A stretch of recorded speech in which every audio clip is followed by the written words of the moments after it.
شفاء لروحي وحبل المتين ورحمة قلبي وحصن الحصين.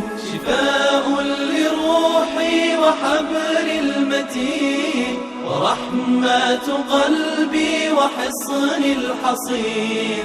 وأمن حياتي وخير الدليل إذا تهت يوما مع الحائرين. فقرآننا هدينا والحبور وبشر يسلي الفؤاد الحزين.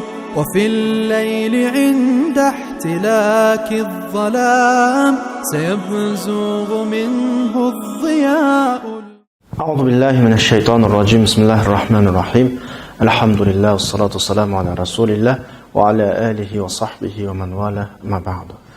Qarindoshlar, biz ilgirki darsda, ya'ni Sura Baqaraninki 168-oyatida Alloh subhanahu va taoloninki umumiy insonlarga xitob qilish orqali halolni buyurganligi, shaytonning yo'liga ergashmaslik. Chunki shayton insonning ochuq dushmani ekanligini eskartganligini ko'rib oldik. Ya'ni shu darsda o'qib o'tdik. Endi hozir bugun o'qimoqchi bo'lgan 169-oyatda shu mazmunning oxirisini davomlashtiramiz. İlgirki oyatning oxirisida shayton sizlarning oshkora dushmaninglar deb oyoqlashgandi. Oyat shuning davomi shaklida innama ya'murukum bis-su'i wal-fahsha'i wa an taqulu 'alallohi ma la ta'lamun degan mazmun bilan boshlandi. Ya'ni shayton sizning uchuq dushmaningiz bo'lgach, bu dushmani bo'lganlikning ifodasi nada desa, sizlarni butun yomonliklarning hammaga buyuruydi. Yani na qarmoqqa bek bir cho'ng elinib ketmaydigan. Chunki islomda ba'zi ig'ir jinoyatlarning had hududu va jazosi bor. Masalan, zinoga o'xshash buning jazosi bor. O'g'rilikqa o'xshash buning jazosi bor. Ammo bulardan qilishmaydigan jinoyat jihatda jazosi yo'q. O yüzden kishilarning engida addiy solinib qoladigan yoki parvo kelmaydigan jiq odam bu xil gunohning oldida ojiz qiladigan bir ishlar va buning hammaga qanaqa qilishni buyuruydi. Masalan, so'xanchilik, g'ayvat degandek val fahsha ig'ir ishlarni buyuruydi. Demak, sizni yomonlik bo'lsa qoldirmay tushirmoqchi bo'ladi shaytonning vazifasi. Va an taqulu alallohi ma la ta'lamun. Ya'ni Alloh nomidan, Allah'ın üstüden siz bilmeydiğin gap sözlerini qilishga sizni buyuruydu. Şeytanın vazifesi bu. Sizler bilip bilmey bu aldam halda qanaq ketisizler, düşüp ketisizler.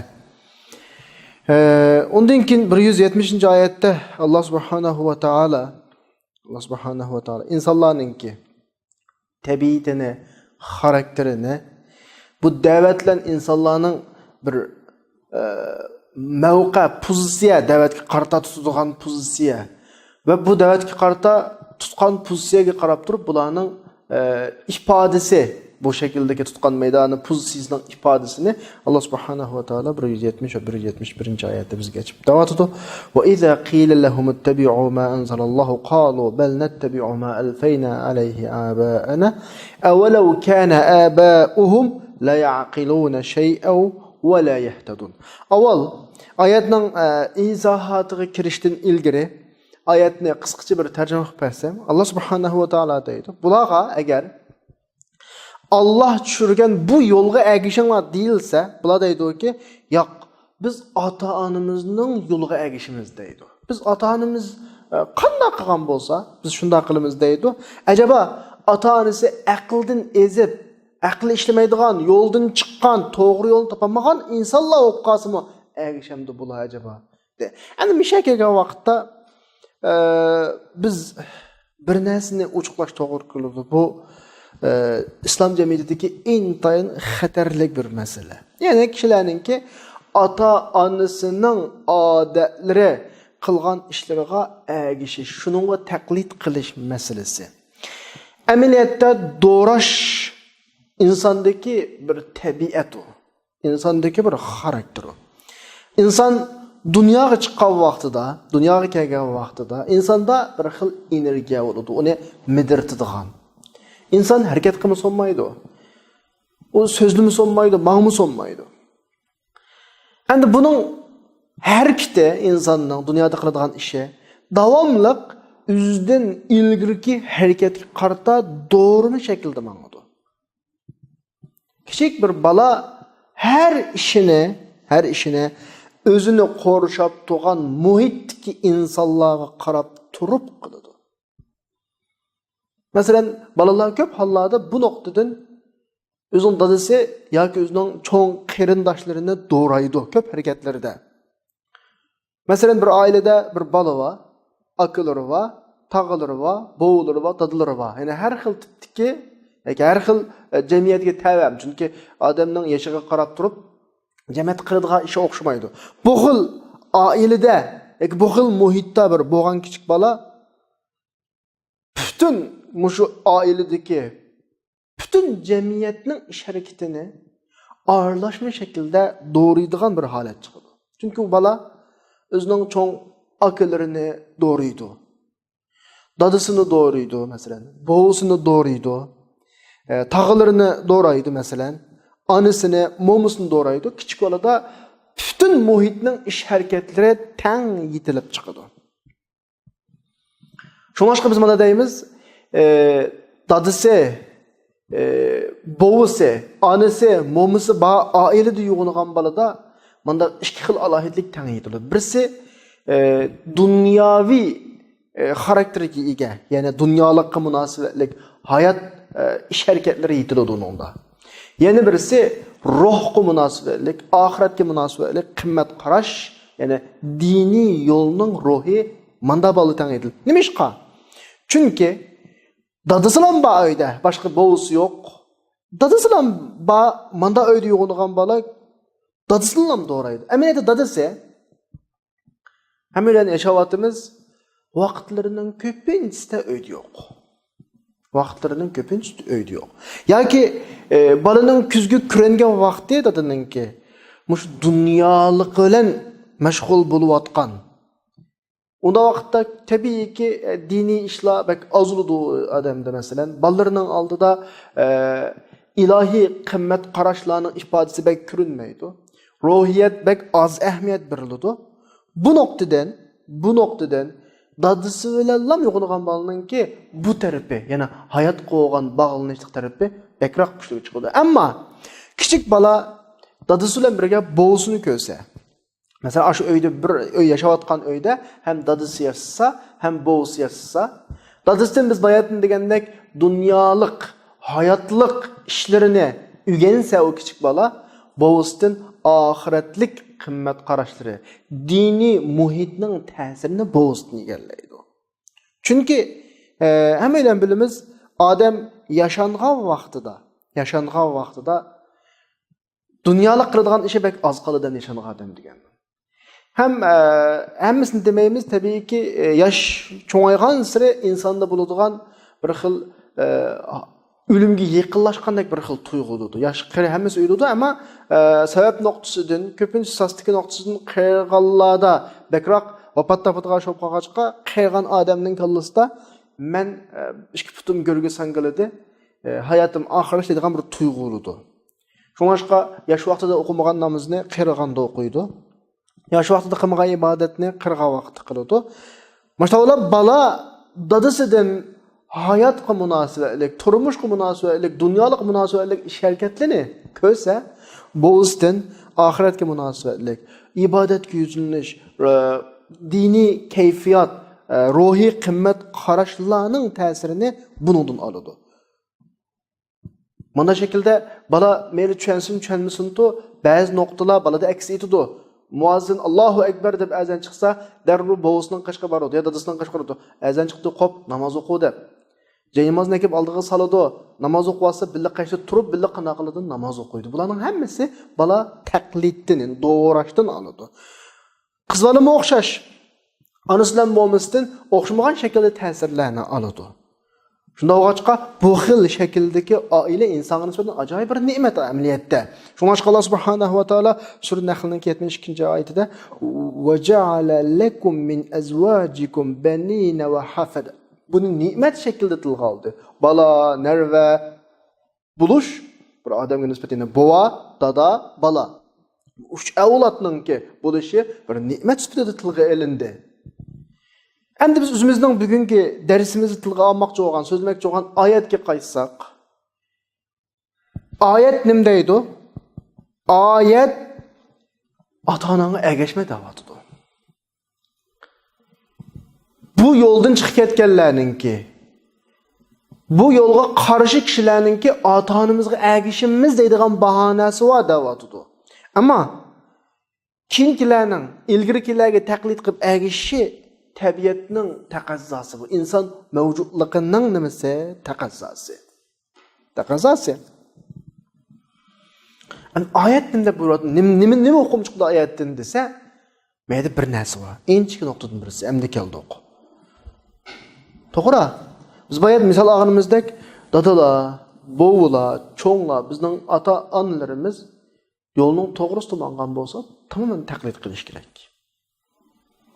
Ammo ota-onalarninki, aba ajdodlarimizninki tutib mangan yo'li ilohiy yo'ldan chetnagan yo'l bo'lsa, yoki ilohiy yo'lni unutgan bo'lsa, Alloh subhanahu va taolo bu vaqtida bizni bulardan ada juda bo'lishga, ya'ni u yo'lga ergashmaslikka Alloh subhanahu va taolo tushgan ma yo'lda minishga buyurdi. Chunki ular mangan yo'l ilohiy yo'ldan uzilgan, inson seviyasiga chiqib qolgan yo'l.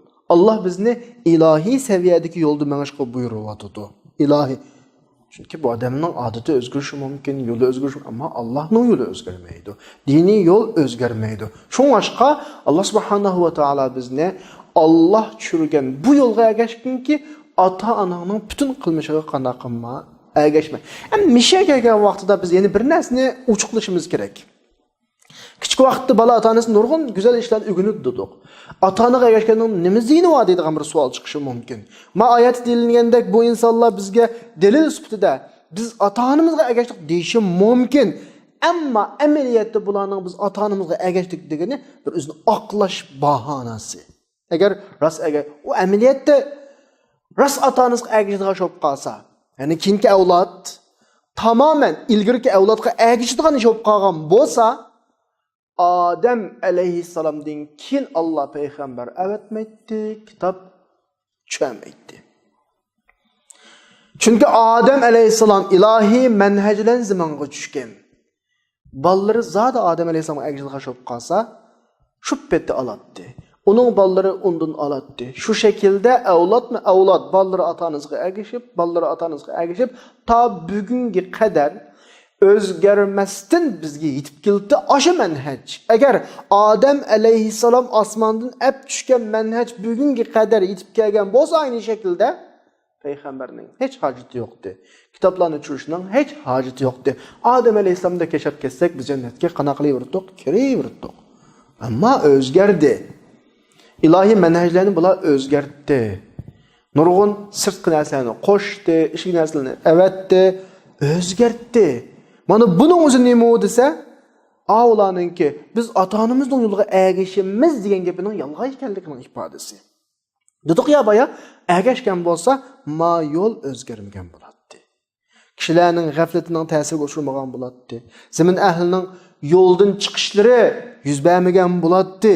Shunga bularning gapini biz o'zini oqlash bahonasi deymiz, boshqa narsa emas. O'zini oqlash bahonasi. Ayetki ve izâ qîle lehum ittabi'û ergişinlar degene ameliyatda sizlar tabi'in ergashguchi bulunlar. Yol sizlarga ergishilguchi, ya'ni ergishib mangadigan bo'lsin. Ya'ni sizlar uni o'zgartmanglar, u sizni o'zgartsin degan gap. Ammo insonlar qanday qildi? U yo'lni o'zining xohishi bo'yicha qanday qildi? O'zgartirdi. Ya'ni bularninki biz ota-onamizning yo'lga ergishimiz degani o'zini oqlaydigan xato, yolg'on gap. Biz dedik, takror deymiz, Zadi ata-anaga ergishish, mushulun degan bo'yicha, zadi sog'lom bo'lgan bo'lsa, bular ras ata-anasiga ergashgan bo'lsa, Adem alayhissalomdan tortib ta hozirga qadar bu yo'l Allohning yo'li o'zgarmagan bo'ldi. Hech payg'ambar chirishining, hech kitob aytishninki nimasi yo'q, ehtiyoji yo'qdi. Bu ajaba bolalarga qarab baqsaq, ata-onasiga hech ergashmayotdi. Ata-onalari yegandek burun tomoqlarni bolalar, "O qachongi zamon, bizga qaysi mana yashayotimiz?" deb yemayotdi. Ata-onasi kiygan kiyimlarni bolalari kiymayotdi. Ata-onasi qargan vaqtda sal nimaroq bizning tilimizga kirib qolgan bir gap bor hanzocha. Kayfan masalan bolalari ata-onasiga emas, ata-onalarini mato deb qo'yishlar va masalan. Acaba bu noktalarda ergashmaydi-yu. Pul xarjlashda ergashmaydi. Masalan, ata-onalar o'ltagandek uyda bugungi kunda o'tmaydi. Qachongi zamonda deydi masalan. Ata-onasi kelganda kiyimlarni kiymaydi. Yurish, turish yoki urf-odat ba'zi ishlarda ata-onasi qilgandek qilmaydi, ammo din masalasiga kelgan vaqtda, "Yo'q, biz ata-onamiz menga yo'lda mengatdik, ata-onamiz qilgandek qildik." Bu yolg'on gap. Boshqa bütün taraflarda o'zgarib, faqat bu tarafda o'zgarmaydigini bu yolg'on gap. Ayniqki inson kichik vaqtida to'g'ri, o kichik bola bo'lishi mumkin. Uning dadasiga tayinishdan, onasiga tayinishdan boshqa yo'li yo'q. Ata-onasi uning dunyoga kelishiga sababchi bo'lgan kishilar u vaqtda tabiiy ularga ergashishi mumkin nurg'un narsani. Ammo aqli yetilib, ma'lum darajaga yetgan vaqtda uningda xos bir xarakter bo'lgan bo'ladi. Bir mustaqillik bo'ladi. Biz hatto shu 15-16 yoshga kirgan bolalarda ata-onasining fikri bilan o'xshamaslik, egri to'qinish. Hammalar bilamiz, yetilish davrida bolalarning ata-onasi bilan eng egri to'qinadigan bir davr bor. 3-4 yil mezgil, 17 yoshdan 20 yoshgacha atrofida. Masalan, buning hammasi nimaning isboti desa, inson ata-onasiga ergashmaydi deyapti. Kichik vaqtda ergashmaydi. Buning ma yo'lga kiringlar, ma dinga ergashinglar, ma yo'l ilohiy yo'l desa, yo'q biz ata-onamizga ergashamiz degan gapi reallikka qat'iy uyg'un emas, yolg'on gap. Allah subhanahu va taolo bu gapni butunlay qanday qiladi? Ratlam qilyapti yana. Navatudoki avvalau kana aba'uhum la yaqiluna shay'an va la yahtadun. Acaba ata-onasi aqldan adashgan shaklda, ya'ni to'g'ri yo'ldan chiqqan shaklda, to'g'ri yo'llarni yo'qotgan shaklda yana ergasham bo'ladi deyapti. Yani bu yerda ata-onalarga ergashmaslikka Alloh subhanahu va taolo ikki sabab ko'rsatdi. Birisi ata-onalarningki masalalarni to'g'ri tushunmasligi, la yaqilun. Yana birisi to'g'ri yo'lni topolmasligi. Agar mush ikki nuqtani ilib etgan taqdirda yana ata-onaga ergashdi desak, bu qarg'ularcha ergashish bo'ladi. O'ylanmasdan ergashish bo'ladi. Amaliyotda inson hech qanday uzran tang bo'lgan, uzran o'xshash bo'lgan birsiga qarg'ularcha ergashmaydi normal ahvolda. Qarg'ularcha kimga ergashamiz? Biz 100% ishonch qiladigan, zodi musho mutlaq to'g'ri so'z sahibi, to'g'ri yo'l sahibi deydigan bir tarafga ergashidi. Buni qarg'ularcha. U bo'lsa-mu, dal osmonning yo'li. Ya'ni osmondan Alloh subhanahu va taolo cho'gan ilohiy yo'l, payg'ambar yo'li, Qur'on yo'li. Chunki Qur'on, payg'ambar biz qanchalik hech nimani anglamay, tushunmay shularga ergashdik bo'ldi, o'zimizni topshirib etdilar, bizni xato yo'lga boshlamaydi. Bizning ko'rmagan ko'zimizga ko'z bo'ladi, anglamagan quloqimizga quloq bo'ladi. Uning ishonchi qilamiz. Ammo inson o'xshash inson bo'lgan taqdirda dada bola farqi va boshqa do'st farqi va akuk farqi va bu taqdirda hech qanday bir shaxsga qarg'ularcha ergashish bo'lmaydi. O'ylanib baqish kerak-ku. Aqlni ishiltish kerak-ku.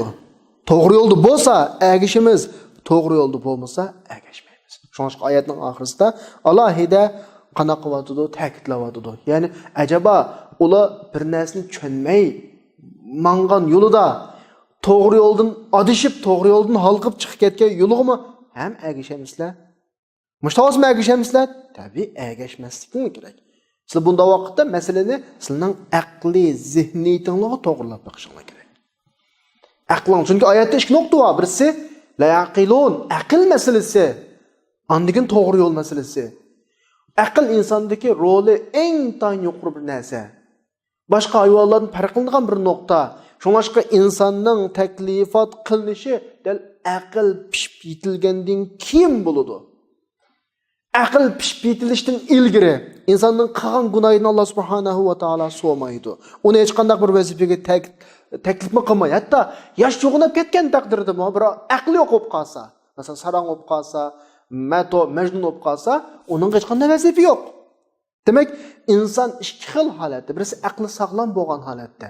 Ondan aqli e'tirof qilgan ishlarni qila oladigan imkoniyat bo'lgan vaqtida Alloh subhanahu va taolo uni qanday qiladi, taklif qiladi, bu mustaqil. Unda bo'lgandan keyin aql muhim bir halqa, muhim bir nuqta.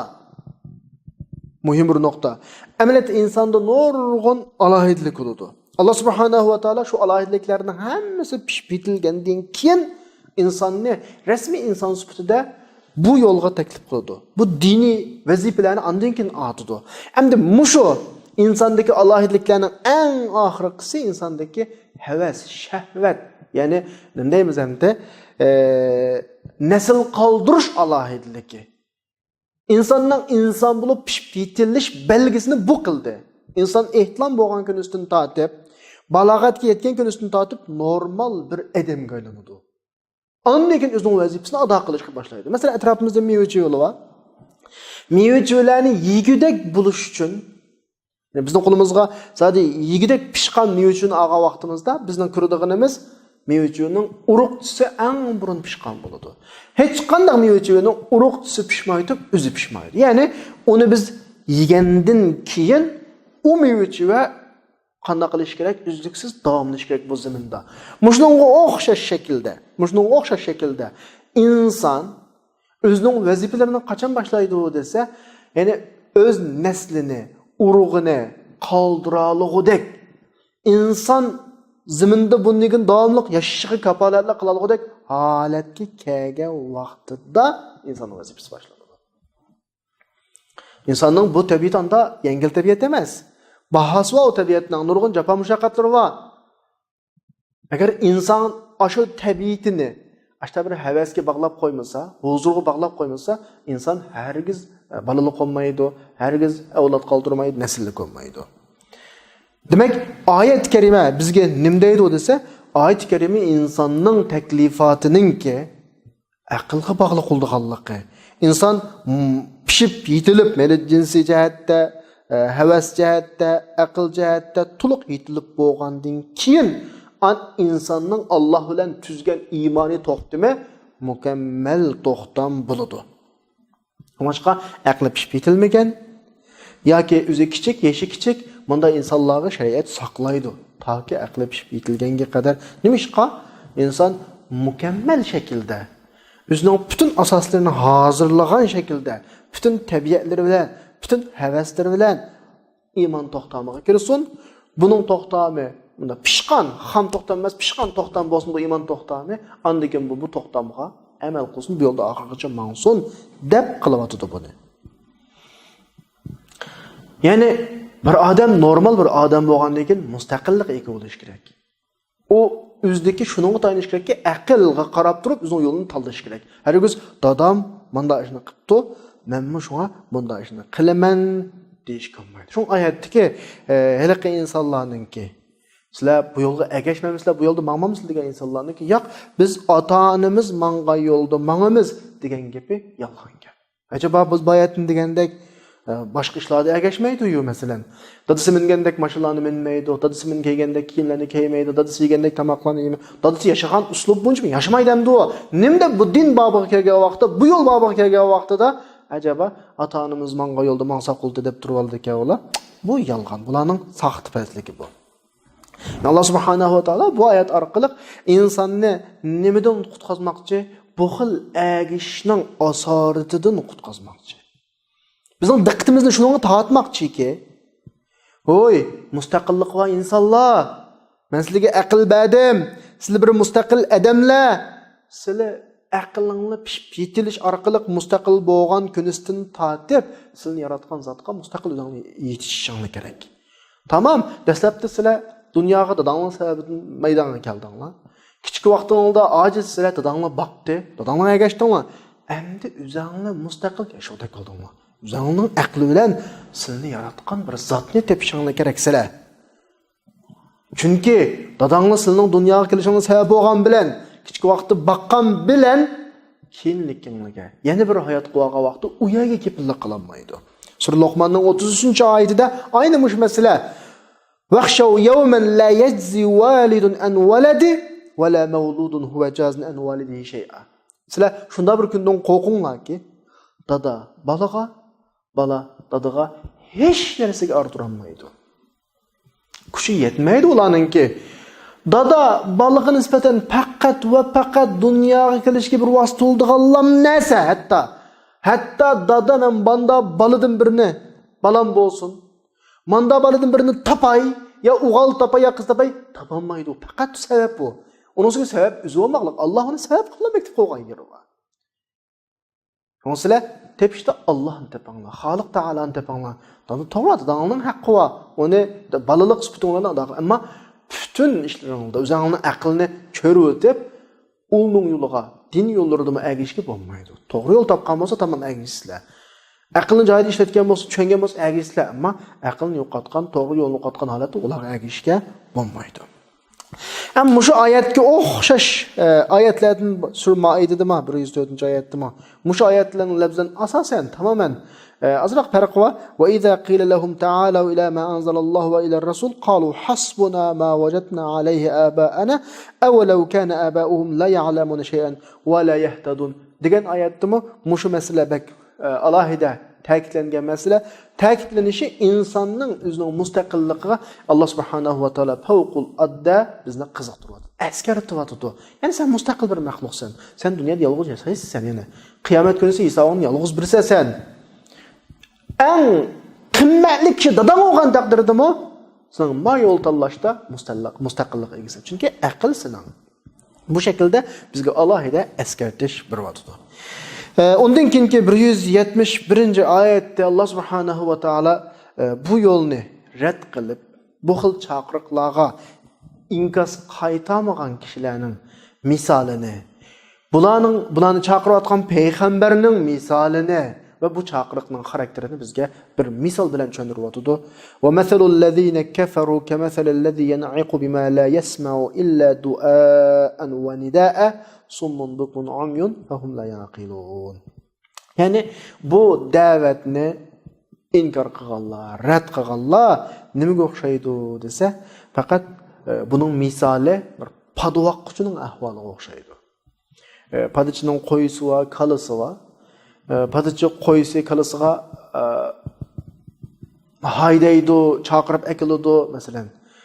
Hayvonlarni har xil ovozlar bilan masalan kilishga chaqiradi, ketishga haydaydi, masalan har hayvonning o'zguchli bir ovozi bor. Masalan, hayvonlar padichining chaqirgan ovozidan faqat va faqat anglaydigini uning ovozini anglaydi. Ama ovozning ichidagi gapning muddao maqsadini, ya'ni o gapni tushunmaydi. Faqat ovozni anglab, ashning qarta inkos bildiradi. Dal hamda dinsizlar bu shakl, bularning qilgan ishlari bunga o'xshaydi. Bularning ahvoli bu degan shaklda Alloh subhanahu va taolo bizga kuparlarning ahvolini xabar beryapti.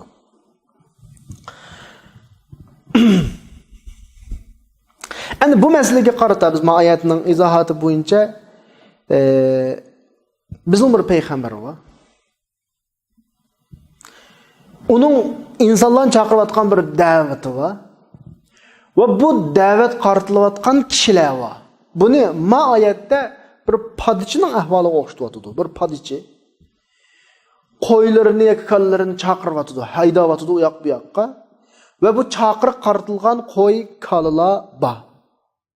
Hem şu padiçi koy kalılarını çağırgan vaxtıda ma'lum muddaada ya u yoqqa haydash ya bu yoqqa haydash shuni bir narsani deydimdi. Ammo qo'y kalilarninki buningga bildiradigan inkosi-chi. To'g'ri ash gapni anglab, ma'lum shaklda u yoqqa mang'is, u yoqqa bu yoqqa mang'is. Lekin qo'y kalining padichidan anglaydigini eg'izdan chiqqan tovush anglaydi. Ammo u so'zning ma'nosining nima ekanligi qanday ma'no, mesela o inson tushungandek tushunmaydimdi u. Ham dal kuparlar mushxil hayvonlarga o'xshash. Kuparlar qilingan da'vat mushxil shaklda ifodalanadi yana bu yerda. Payg'ambar kelib, Hey millet, hey qavm, men sizlarga payg'ambar, ya qavm inni lakum rasulun va inni lakum nazirun. Men sizlarga ogohlantiruvchi degan vaqtida buning mazmuni Allohga ibodat qilinglar degan bir hukmni olamiz biz. Osmonga qarab baqinglar, zaminga qarab baqinglar, bu o'zligidan yaratilganmi bu ikkisi? Sizlar anda qilinglar, manda qilmanglar. Bularning hammasi bizga qana qilinadi, tushuniladi. Ya'ni payg'ambarning insonlarni qilayotgan da'vati bilan podshoning qo'y kalalarini chaqirayotgan chaqiriqlarininki nurg'un jihatda o'xshashlik bor. Illaki bir o'xshashmasligi podshoning gapining ma'nosini tushunmaydi, ammo insonlar qabul qilganlari buni tushunadi. Farqimiz shu. Ammo payg'ambarning da'vatini rad qilganlarcha osh qo'y kalatdan hech farqi yo'q yani. Ular hech nima qanday qilmaganlar, anglamaganlar, tushunmaganlar ular. Tushunmaydi ular. Oyatning oxirida summun bukmun umyun fahum la yarji'un. Yani summun degani bularning quloqi anglamaydi deydi. Bu xil insonlarning quloqi. Mush oyatlarni kichik vaqtimizda, anglagan vaqtimizda belki g'ayri qanday quloq anglamaydi deydi. Ammo cho'ng'ib kishilar bilan aralashib ijtimoiy jamiyatdagi kishilarning din chaqiriqlariga bildigan inkosiga qaragandan keyin ba'zi insonlarning haqiqatan quloqiga kirmaydi. Har qancha desangmi. Va bukmun bular haqiqiy gap ko'z oldida tursa deyamaydi uni. Bir tarafı ish qilib. Va umyun bular ko'rinmaydi. Hatta yezib bersang bular u xatlar, ya'ni u mazmunlar ularning ko'ziga kirmaydi yani. Bularda mashtaq bir holat qana qilinib qolgan. Yani bularning saq quloqi saq tili saq ko'zi saq ammo bularning bu a'zolari ashya kelgan vaqtda, diniy masalalar kelgan vaqtda, diniy yo'lning da'vatini anglagan vaqtda nimadir o'z vazifasini ado qilmaydi. Chunki bizning quloq normalda anglagan narsaning mafhum uqumini bizning mingimizga yetkazish kerak. Ko'z ko'rgan narsaning mafhumini mingimizga yetkazish kerak. Va kallamizda paydo bo'lgan tushunchalar bizning tilimizdan qanaqa qilishga chiqish kerak. Ammo bular unda olmaydi.